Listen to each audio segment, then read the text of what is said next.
आपसी सौहार्द का इतिहास रहा। हम लोग छोटे थे, बचपन में ताजिया और दुर्गा जी की प्रतिमा एक साथ निकाली गई थी, वो दिन भी नौतनवा ने देखा है।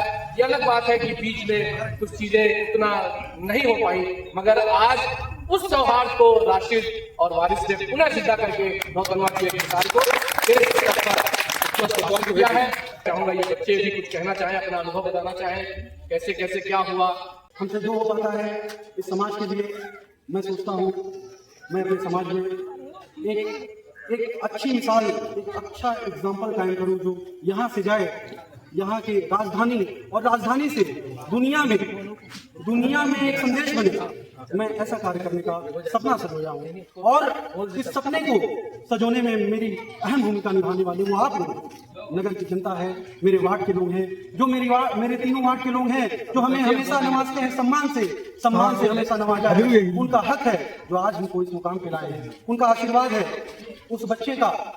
उस बच्चे जो वहाँ बाईपास हाईवे को रो रहे थे, बिलख रहे थे, गिड़गिड़ा रहे थे, उनसे फरियाद कर रहे थे।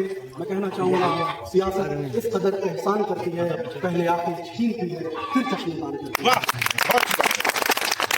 जब वो लोग जल प्रवाहित कराने के लिए थक हार करके अपने पिता को, माँ की 8 माह पहले मृत हो चुकी है, उसके बाद बच्चे ने अपने पिता को खो दिया और खोने के बाद 3 दिन पिताजी की मृत्यु होने के बाद जब देखा कोई आसपास पड़ोस के लोग नहीं आए और नात रिश्तेदार अहबाब नहीं आए, तो स्वयं एक ठेला उठाया और वो घुटने तक के पानी के अंदर कैसे आप जा करके देखिएगा, वो ठेला लेकर के आया होगा।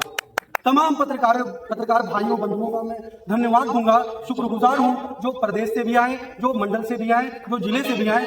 मेरी बात उन तक अगर पहुंचेगी, मैं हृदय से, दिल से उनको धन्यवाद दूंगा। देश से भी आए जी, देश से भी आए। और BBC जो न्यूज है, जो इंटरनेशनल न्यूज है, वो देश के बाहर भी चलाए, एक संदेश दिया, जो गंगा जमुना तहजीब की जो मिसाल एक कायम यहाँ से हुई, वो संदेश दिया। इसके लिए मैं BBC न्यूज को भी धन्यवाद दूंगा और वसीम भाई हमारे जो व्यापार संगठन के सारे लोग, हमारे भैया चाचा बाबा जो आए, उनको तहे दिल से धन्यवाद।